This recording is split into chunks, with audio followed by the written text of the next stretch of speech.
सबैजनालाई प्रेमी जय मसीह जिउँदो पानी बोकेर हजुरको अगाडि उपस्थिति भइसकेको छु।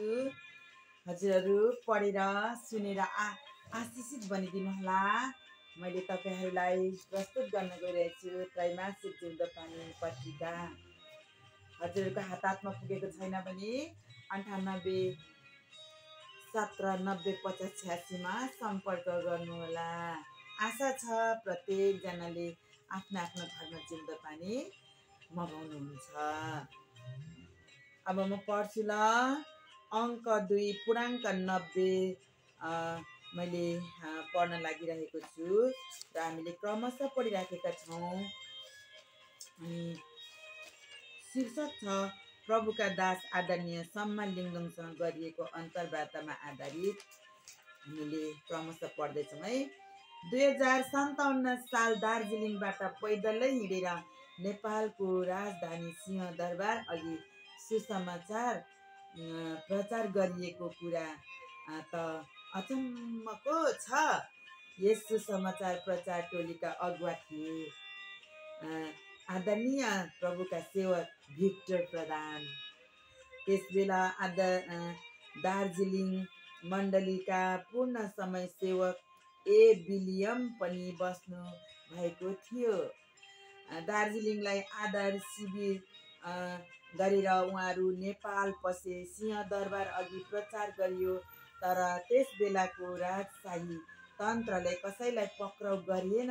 अचम्मको कुरा हो। यो 1957 को कुरा हो। मण्डली सञ्चालनमा एल्डरसिप बारे पनि जान्न सकौँ। यसबारे मूल मण्डलीबाटै कार्य गरियो, तर सबै ठाउँमा यो समान रूपले सम्भव भएन। सूचीहरू चाहिँ लियो तर हुन सकेन। उनीहरू आउन पनि सकेनन्। समयको अनुकूलता नभएर पनि हुन सक्छ। तथापि एल सदाईमा चाहिँ यसबारे सहज भयो। यस प्रकारले काम चलिरहेको छ।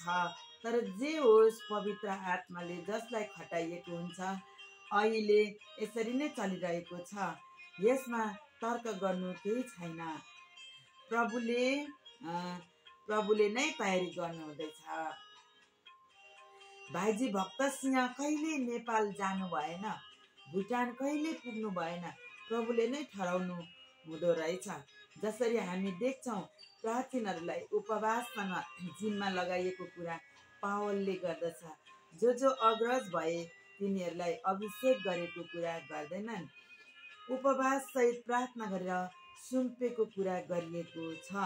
तेल अभिषेक लगाएको कुरा गर्दैन। यसकारण यसमा हामीले तर्क गर्न मिल्दैन। मलाई अभिषेक किन गरेन भन्न मिल्दैन। पावलले सबै अध्यक्षहरूलाई मेलिटाबाट बोलाएर सबैलाई उनले भने, मैले यहाँ 3 वर्षसम्म परिश्रम गरेँ। मैले परमेश्वरका सबै सल्लाहहरू तिमीहरूलाई दिएको छु। मलाई थाहा छ कि म गइसकेपछि क्रूर ब्वाँसाहरू पस्छन् तिमीहरूकै बीचबाट। प्रेरित 20:27-28। उनले सेवा कार्यको अख्तियारलाई केन्द्रीकरण गरेनन्, तर भने, म परमेश्वरको अनुग्रह र उहाँको वचनमा सुम्पिदिन्छु भने। प्रेरित पावलले यसरी लेखेका छन्। खासमा प्रभुको अनुग्रहमा उहाँको वचनले तयारी गर्दै लानेछ। प्रभुले एउटा उपाय दिनुभएको छ। हामी प्रभुको वचनमा देख्छौँ। प्रेरित 20:32 मा पढ्छौँ, परमेश्वर र उहाँको वचनमा सुम्पिँदैछौँ। कसले अध्यक्ष ठहराउँछ? परमेश्वरको वचनले यसरी बताउँछ। प्रेरित 20:28। एउटा कुरामा ध्यान दिनु भनेका छन्। पहिलो फललाई नबिर्सिनु अनि त्यस्ताहरूको अधीनमा बस्नु भनेका छन्। पहिलो कुरिन्थी 16:16। यसकारण अध्यक्षहरू को हुन्? अथवा तिनीहरू हुन् जो सुरुदेखि नै हुँदछन्। अब उनीहरू ठिक छन् भने असल हो। नत्र हुँदैन। प्रभुले नै चुन्दै ठहराउँदै लान्छन्। मण्डलीले प्रार्थना गरिरहेका हुन्छन्, प्रभु असल गोठाला दिनुहोस् जो तपाईँको मन अनुसारको होस्। प्रभुले देखाउँदै लानुहुन्छ, एक एक गर्दै यो अचम्मको काम हो। सबैले स्वीकार गर्छन्, त्यहाँ चुनावको खाँचो पर्दैन, तर पवित्र आत्माले देखाउँदै लान्छ। यो हाम्रो अनुभव हो। उसलाई अगाडि ल्याइन्छ, सबको सामु बताइन्छ। बुलट पाएकाहरूले ठिकठाक गर्नुपर्छ भन्ने कुरा स्पष्ट हुन्छ भन्ने तीतस 1:5 पाउँछौँ। यो चाहिँ तीतसलाई लेखी राख्न लगाए। भाइजी भक्तसिंह नेपाल भुटान जानु भएन के? उहाँलाई इच्छा थिएन होला र? त्यहाँकाहरूले उहाँलाई बोलाएनन् र?